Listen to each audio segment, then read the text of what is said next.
Good afternoon, and thank you for joining us today for Early Education Day at the Capitol. My name is Dr. Toya Barnes-Teamer, and I'm the chair of Women United of United Way of Southeast Louisiana.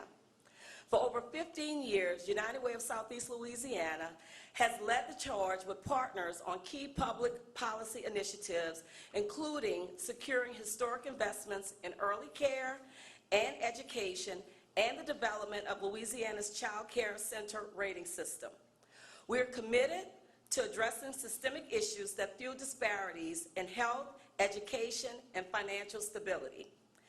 As an engagement group of the United Way of Southeast Louisiana, our Women United, like many others across the state, supports the unique health and human service needs of women and children. We are passionate about advocacy and believe public policy can help stabilize and create opportunity for the 51% of households in Louisiana who can't afford the basics. This includes families living in poverty and ALICE, households who are asset limited, income constrained, employed. Today we are here as a member of the Ready Louisiana Coalition to highlight the importance of high quality early care and education for young children in our state. Formed in 2018, the Ready Louisiana Coalition is a bipartisan statewide coalition of over 100 businesses, chambers of commerce, advocacy organizations, and early care and education professionals seeking sufficient investment in quality, affordable, early care and education in Louisiana. The pandemic made clear just how essential early care and education is. Parents with young children cannot work without a safe, reliable, and affordable place to send their children. Our economy relies on child care. Despite new revenues being recognized, the state budget does not include any new money for early care and education. We're asking legislators to commit all revenues from sports betting to the Louisiana Early Childhood Education Fund to match current investments from local governments in early care and education and incentivize more communities to step up. The Louisiana Early Childhood Education Fund provides a dollar-for-dollar match for local investments in early care and education. The fund was created in 2017, but was not funded at that time. Subsequent revenue streams created by the legislator have not resulted in a meaningful amount of money to date. The state is poised to leave local communities without a match if additional dollars are not allocated to fund in 2021. At this time, it is my honor to introduce today's MC, Denise Durrell. Denise is President and CEO of United Way of Southwest Louisiana. Thank you, Denise, for leading today's program.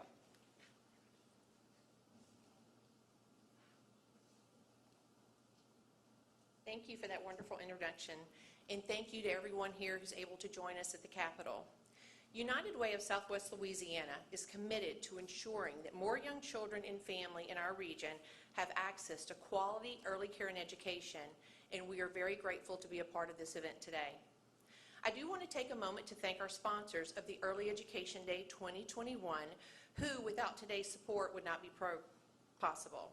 The Louisiana Policy Institute for Children, Capital Area United Way, United Way of Southeast Louisiana, the Women United of United Way of Southeast Louisiana, Louisiana Association of United Ways, United Way of Southwest Louisiana, the Jefferson Chamber, Save the Children Action Network, and Resource Consulting. We are very honored to open today's program with remarks from the Louisiana State Superintendent of Education, Dr. Cade Brumley. Dr. Brumley, thank you for being here today and for your support of early care and education.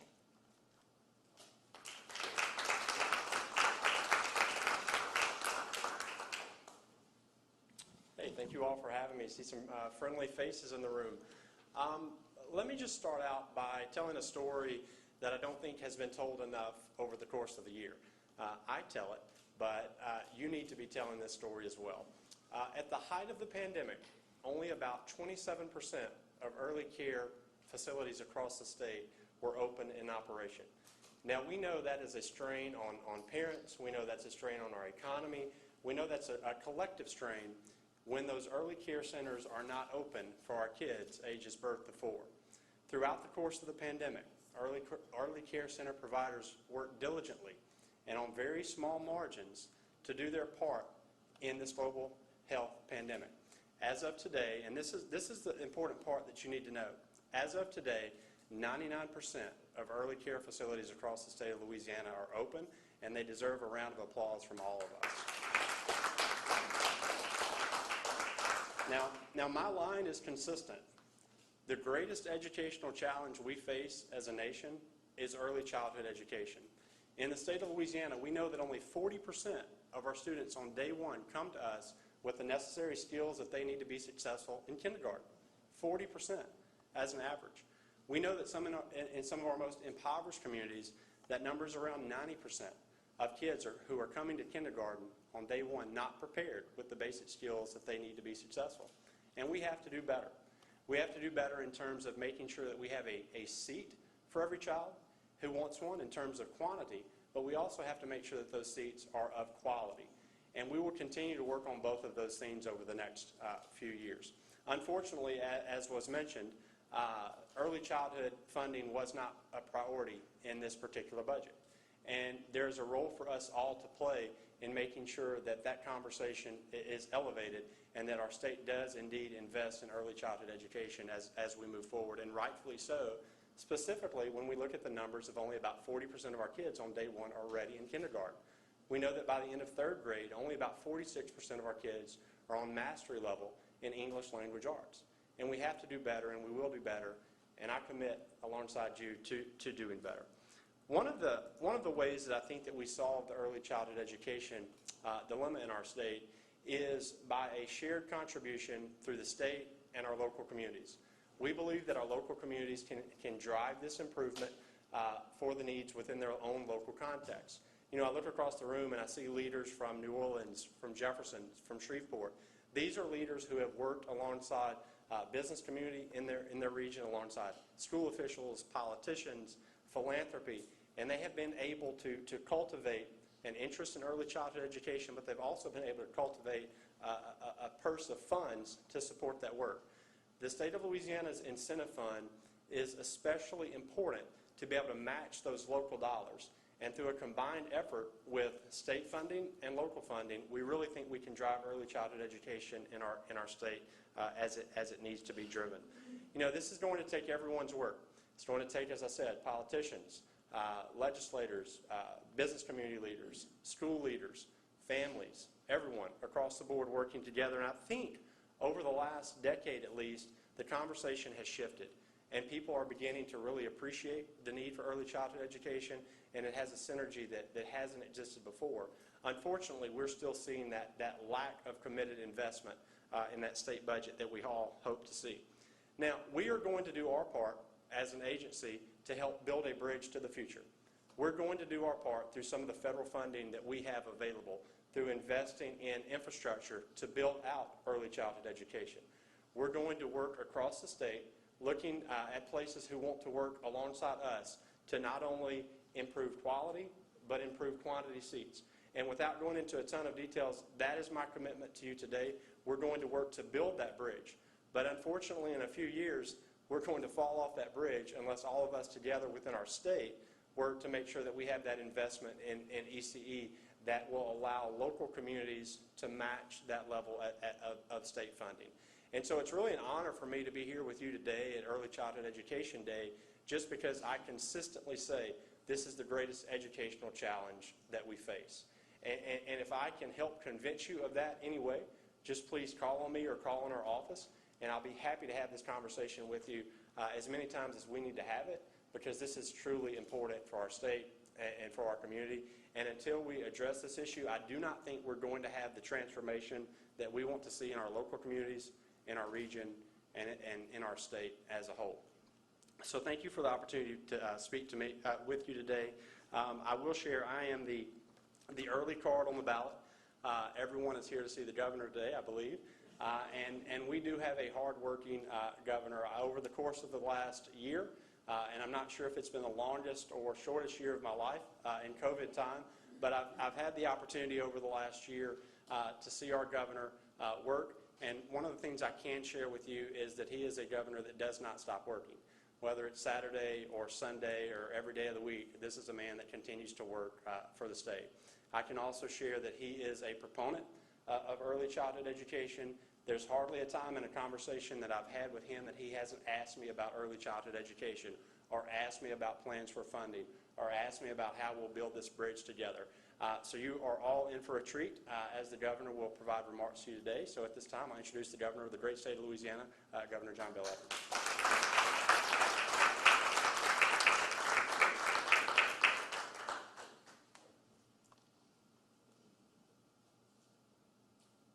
Thank you, Dr. Brumley. And he is marking, and he alluded to it, I don't know if he came right out and said it, 1 year on the job as state superintendent. And I can tell you it's been a very difficult year for everybody in their jobs regardless. But if you're the new superintendent of education for a state and you come in during COVID, when one of the biggest challenges is trying to figure out how to continue to deliver education in a safe way, as all of that unfolded, I will tell you he did a wonderful job, and we met a number of times and talked about all of the things related to education, and especially how do you continue to deliver it when kids are not in school, meaning remote learning, distance learning, and then how do you safely get them back in school. Now, he told you about the fact that 99% of our early learning centers are open today. We were tracking that every single day through the course of the pandemic, knowing that it was important that they be open as much as possible, that they needed support, they needed to know how to do that safely, because parents couldn't go to work if they couldn't have their kids taken care of. And so it was important for a lot of different reasons. And another thing that I will tell you, and this is not directly related to early childhood education, in Louisiana, if you were like me and the conversation that was happening in Congress just until recently was all about opening our schools. Our schools have been open since August of last year. And we did it by bringing all the stakeholders together in this room. And we did this last summer. And we said, what do you need to feel safe in going back to school? And we were talking to principals, and we were talking to the teachers groups, and we were talking to superintendents, and you name it. And we figured all that out. School resumed, and we've had most of our kids going to in-person instruction since then, and it has been very, very successful. And I will tell you, not that there weren't cases of COVID among teachers and students, but the fact of the matter is very little of that happened at school because they were doing things that the CDC were recommending. Now, I don't know what happened after the bell rang and people went home and so forth. But that's another success story in Louisiana. And I want to thank Cade for his work because I just have to confess, we made a lot of hard decisions, and some of them maybe we didn't get right. But when he and I met at the end of July, early August, and it's time that we have to pull the trigger about are we going to have in-person education on day one for those schools who want to do it, there was a lot of conflicting information out there. But we sat down and we talked it through and said, yeah, we think it's right for the state of Louisiana, and our kids have been extraordinarily well served by that. And it would not have been possible without principals and teachers who did that. And so I want to thank Cade. It's good to be with all of you this morning to talk about, or I'm sorry, this afternoon, to talk about early childhood education. We all know it's important. That's why we're in this room.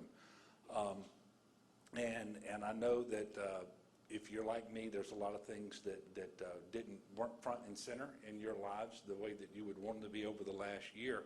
We are coming out of COVID now. I think we can focus a little bit better on what the challenges are and how we respond to those challenges.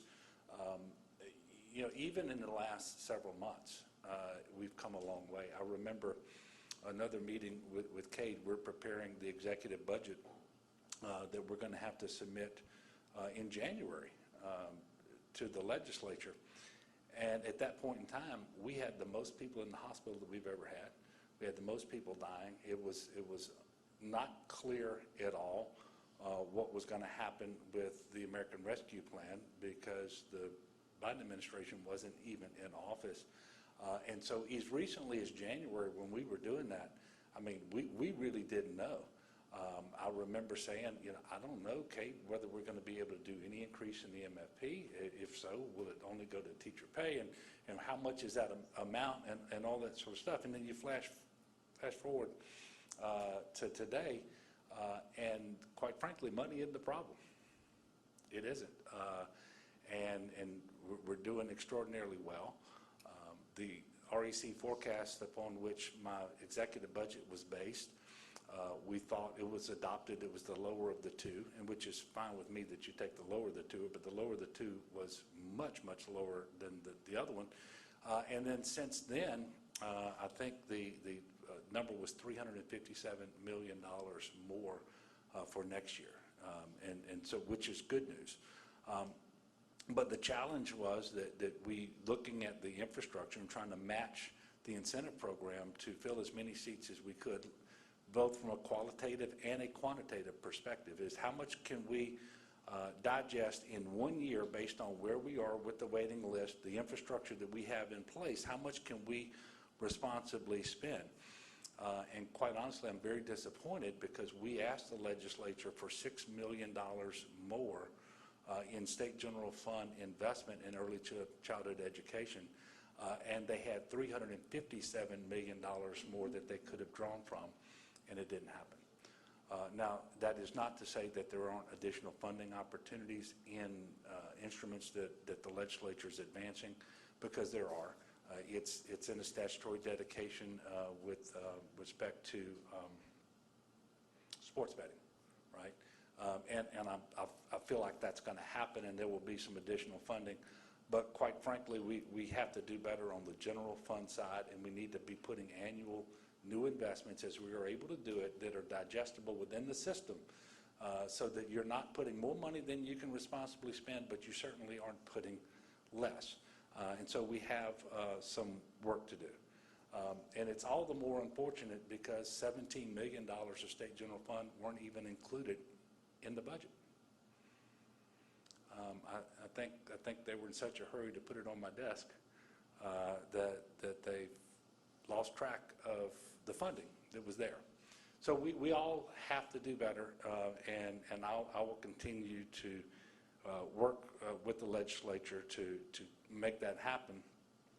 In the meantime, I have complete confidence that the superintendent, working with the federal funds, the excess federal funds he has, will do an awful lot of good work in Louisiana around early childhood education. And then that will allow us, he talked about a bridge. I think we're going to be okay this year, but we got to make sure that we're back on track next year. As you all know, and they gave me all the talking points that you all know, that's why you're in the room, about how important early childhood education is and how the brain develops and how you've got to do so many things before a child turns 4 and all of that sort of thing. And by the way, they've reduced it, economists and experts have reduced this to a return on investment in early childhood that sometimes I think is a way to get through to people. But the programs really do more than pay for themselves if you just invest in them and get the quality out there that you need and the quantity of seats funded as possible. We don't want kids entering kindergarten behind. And that's the real challenge because it is very hard to catch them up. There's a dirty little secret about education in Louisiana, and that is our schools, our teachers do as good a job as anybody in the country in educating kids who show up ready to learn. We have way more than our fair share of kids who show up and they're not ready to learn. We don't do a very good job of catching them up. The truth is, no state does a very good job of that. None. We just have way more than our fair share.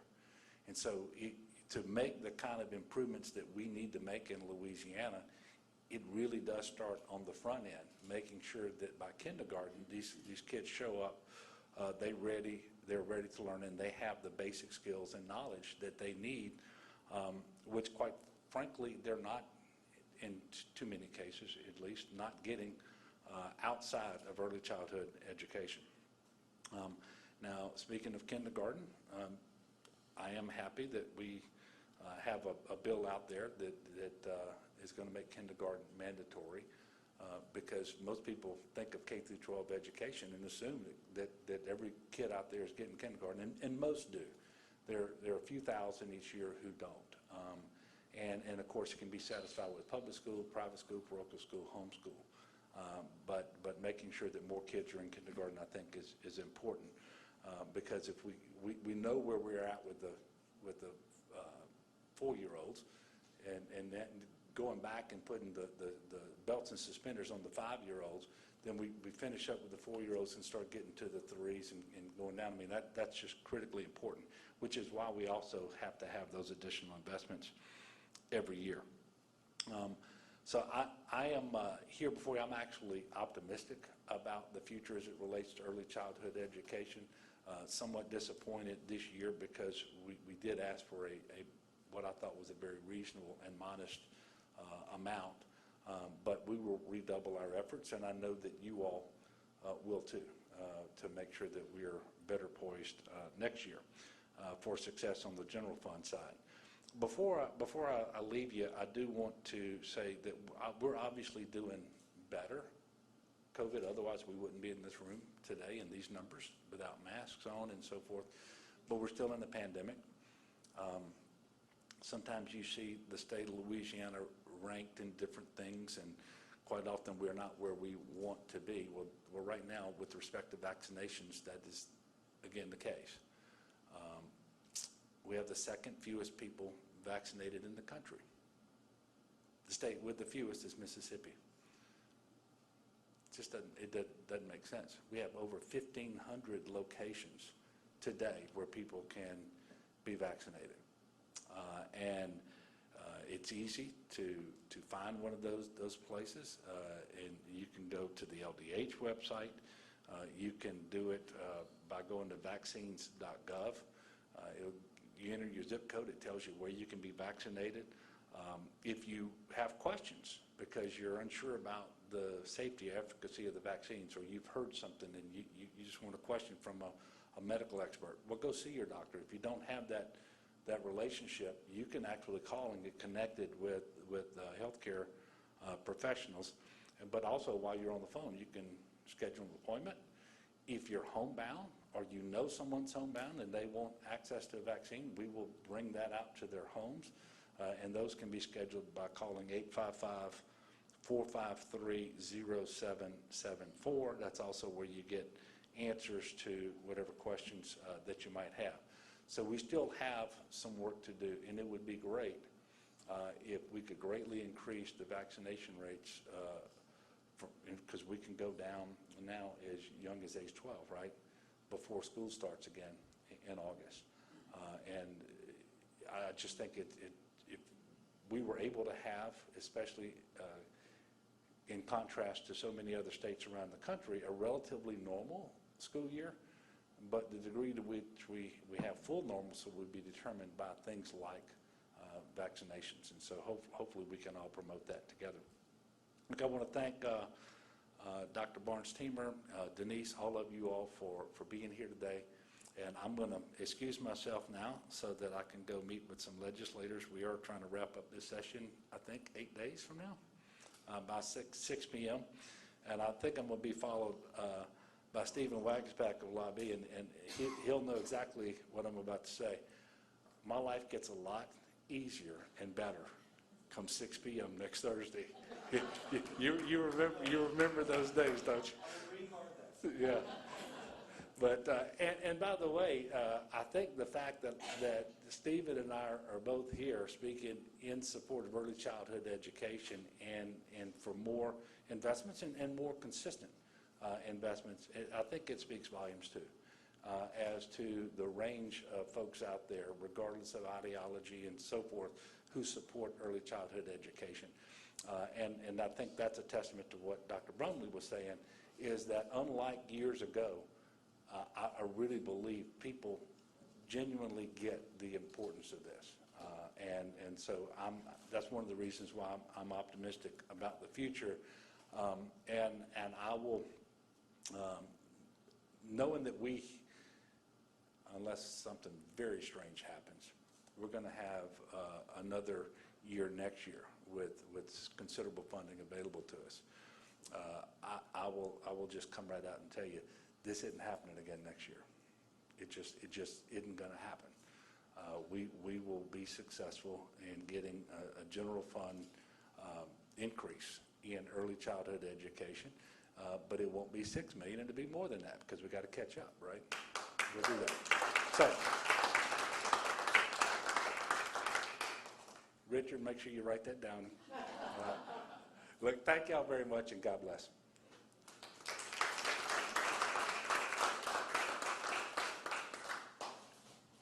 Thank you so much, Governor Edwards, for your longstanding commitment to early care and education. Now, I'm very pleased to introduce the President and CEO of the Louisiana Association of Business and Industry, Stephen Wagisbach, to speak on the importance of early care and education to Louisiana's economy. Stephen?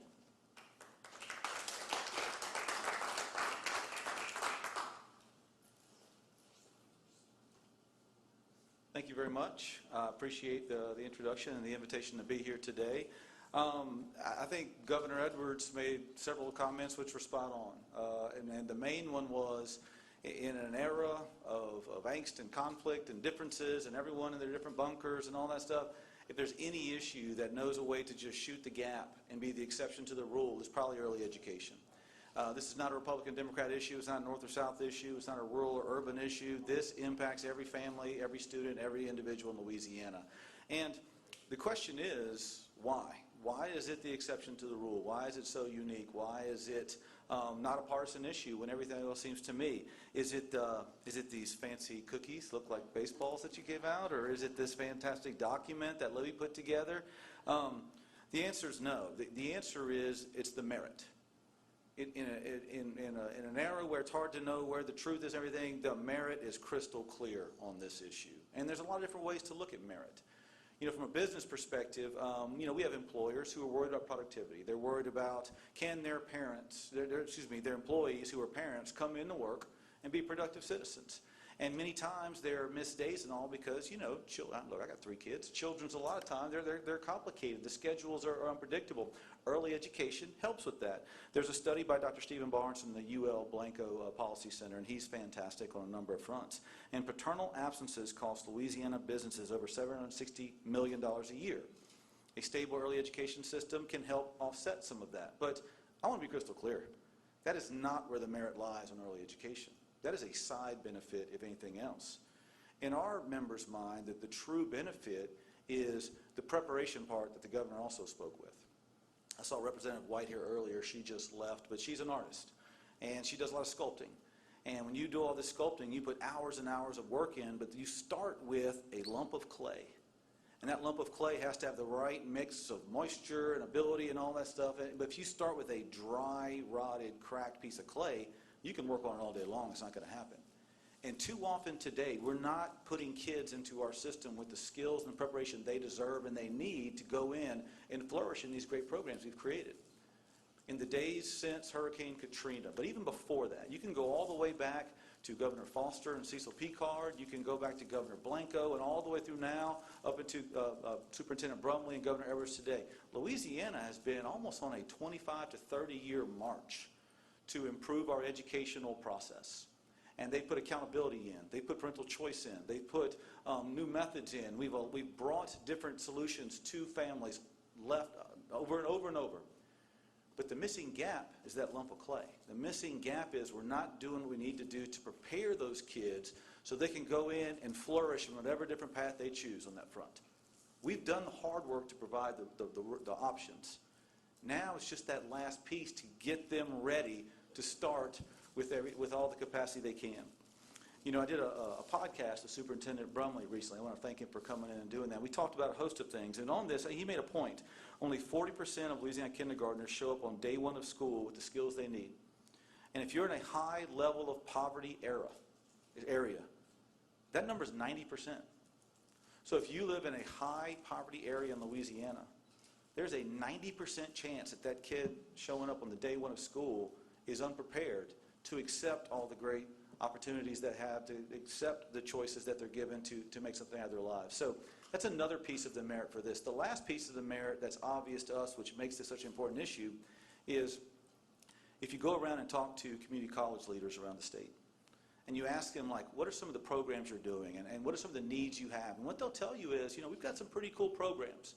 And we can give people education, and they can turn around that and skills into high wages in their same community or a different job in their same community. It's an easy program to deliver. And we're doing a pretty good job of working with the high schools and getting that feeder. We're doing okay with that. They said what the problem is, that dishwasher who's in the restaurant across the street, who we would love to bring over and put them in this skill so they can leave with a better opportunity for higher wage, we can't because they have child care issues or transportation issues. And so early education also has another side of benefit. If that person in the workforce today whose kids are in an early education program, it frees them up also to go educate themselves, to go into one of those schools at LCTCS, elevate their opportunities, give them higher wage opportunities. So the ripple effects are obvious with early education, and it's the merit of all those things and more which make it obvious why this issue is the exception to the rule. There's no partisan issue here. Everyone in the Capitol who walks in here, if they're looking at the merit is clear. Early education is the name of the game, and anything we can do to invest in it and promote it and expand it is going to benefit all of our citizens, not just those starting schools, but all those that are depending on those students to be the future leaders of Louisiana in the years to come. So proud to be part of this group. Thank you all for your efforts, and look forward to working with you two for the years to come to get it done.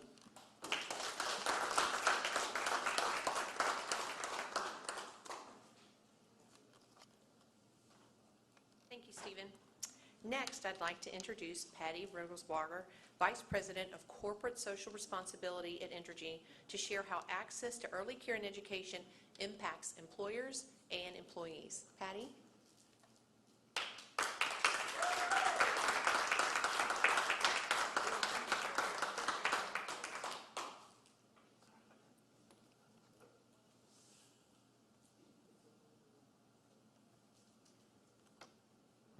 Good afternoon, everybody, and thank you for this opportunity to come here and share a little bit with you about Entergy's experiences and what we have found about the impact of early childhood education and care on working parents. You know, Entergy funded a study that was done by the Louisiana Policy Institute that showed how significant that impact is. We know that parents turn down jobs, they get laid off, or they turn down opportunities for advancement and promotion because they don't have adequate child care. That was documented by the study. And we know that at Entergy it was brought home to us, particularly after Hurricane Katrina, when a number of our employees who had relocated to other states and other cities told us that they couldn't come back to New Orleans because there was no one to care for their children. At that time, I want to say there were some child care centers that had waiting lists of 1,000 children. And that's a situation that's untenable. If parents do not have care for their children, they cannot work. It's that simple. And what that means for Entergy as an employer is that we lost good people, good employees to other states. What it means for parents, children, and the economy of Louisiana is lost opportunities. Parents are not able to provide for their families the way that they would like to provide. Children are robbed of the opportunity to achieve their full potential. And the economy of the state is diminished when companies choose to look elsewhere when they're looking to expand or grow. The availability of a skilled and ready workforce is critical for corporations that are looking to relocate or expand. Part of the ability to attract that workforce has to do with services and resources available to families, such as good quality schools and high quality early care and education. This is why Entergy chooses to invest in early childhood education, as well as to focus advocacy on supporting efforts such as the Ready Louisiana Coalition to help increase public funding and the impact of public policy, because philanthropy can do a lot, and Entergy is committed to philanthropy, but philanthropy cannot do it all. There has to be state, federal, and local funding to make that